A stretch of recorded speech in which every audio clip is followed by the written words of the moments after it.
The Pope is gone.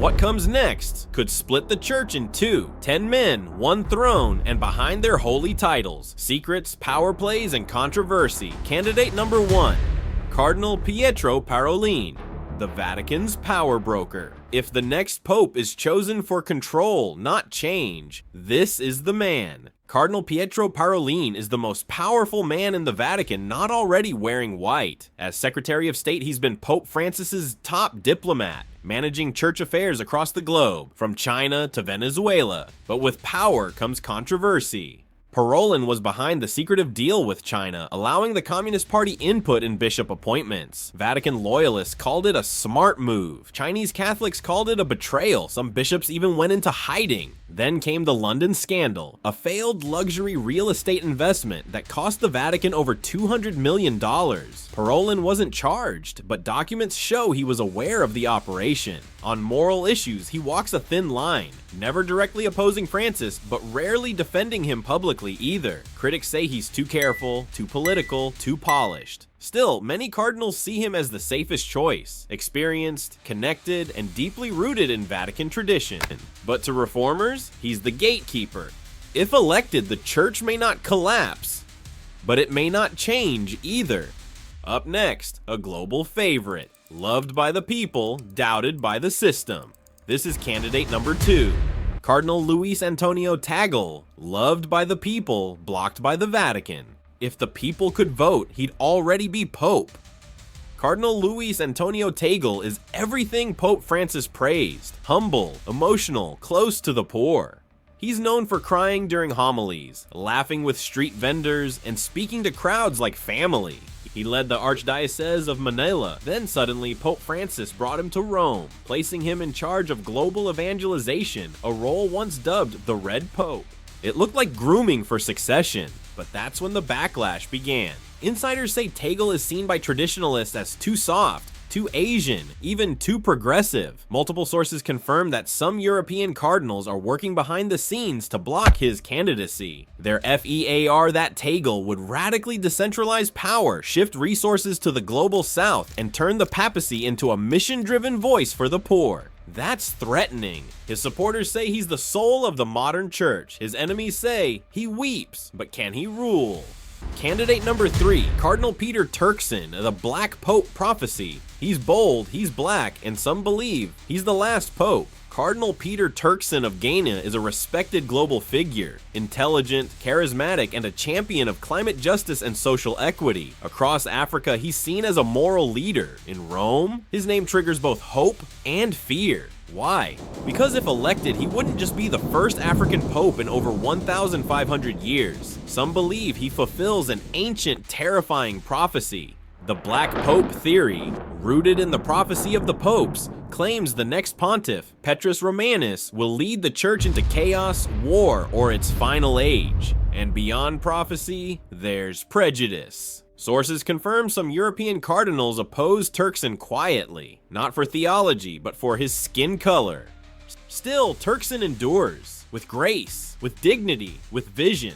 Candidate number 4, Cardinal Matteo Zupi, the Peacemaker, or Trojan Horse. They say he's a bridge builder, but others fear what's crossing that bridge. Matteo Zupi, Archbishop of Bologna, has mediated wars, walked with the poor, and radiates pastoral warmth. But behind that smile, he's deeply progressive, open to blessing same-sex couples, supportive of lay authority, and pushing for a more decentralized church. Traditionalists call him a Trojan horse. A smiling wrecking ball, one Vatican insider said. His rise to lead Italy's bishops. Many say it's strategic, a move toward succession. To some, Zupi is the future. To others, the soft face of a quiet revolution. Candidate number 5, Cardinal Fridolin Ambongo, the unyielding voice from Africa. He doesn't wait, he doesn't whisper, he doesn't ask for permission. Fridolin Ambongo of Kinshasa speaks truth to power. He's called out dictators, the Curia, and the church's complacency, without flinching. He's marched with the poor. He's faced death threats. He's not playing politics, he's being real. To his followers, Ambongo is the voice of a new church, global, unafraid, and just. To the establishment, he's a threat. If elected, insiders say he'd redistribute Vatican wealth, end Eurocentrism, and shake the foundations. If you've made it this far, you're clearly hooked. So don't forget to subscribe, tap that like button, and drop a comment. We're just getting started. Candidate number 6, Cardinal Jean-Marc Aveline. Scholar, dreamer, or distraction. Brilliant, kind, different. Jean-Marc Aveline is a philosopher-poet in red robes. Born in Algeria, shaped in France, he bridges cultures, faiths, and modern secularism. His rise has been peaceful, maybe too peaceful, because insiders say he's the compromise candidate. Not too bold, not too risky, a clean name when no one else gets the votes. But some fear, does he have the backbone? As one cardinal put it, he's the nicest man in the room, but nice doesn't win battles.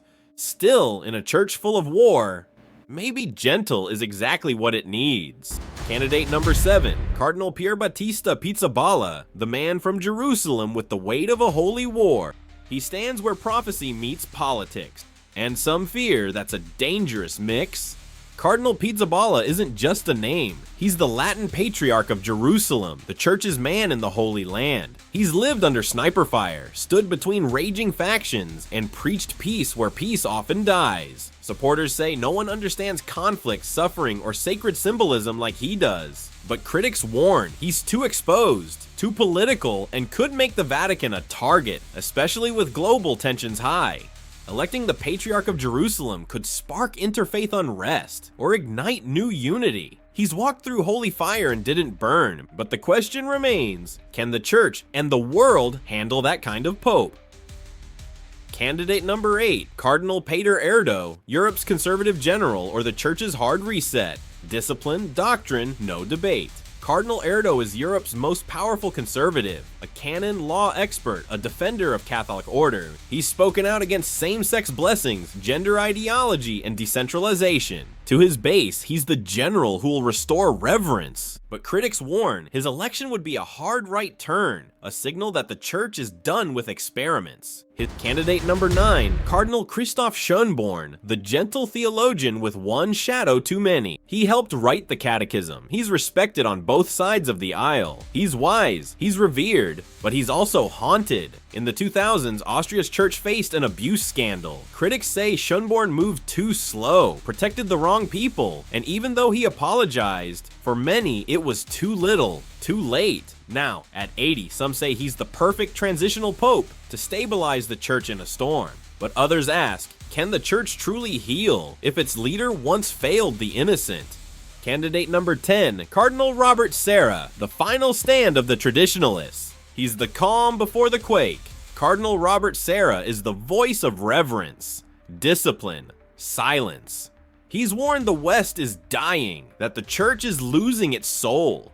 To traditionalists, he's the last stand against modernity, the defender of sacred liturgy, the guardian of Catholic identity. But a Sarah papacy would be explosive. Progressives say it would split the church in two. Liberal bishops fear open defiance. LGBTQ+ advocates have called him out of touch and militant. He doesn't care. Sarah doesn't chase popularity. He chases holiness. If elected, he wouldn't reform the church. He would rebuke it. One name is already rising. Who do you think should become the next pope? Drop your thoughts in the comments. Subscribe for more untold stories, deep dive profiles, and exclusive Catholic insight you won't find anywhere else. This isn't just religion, it's the future, and it's happening now.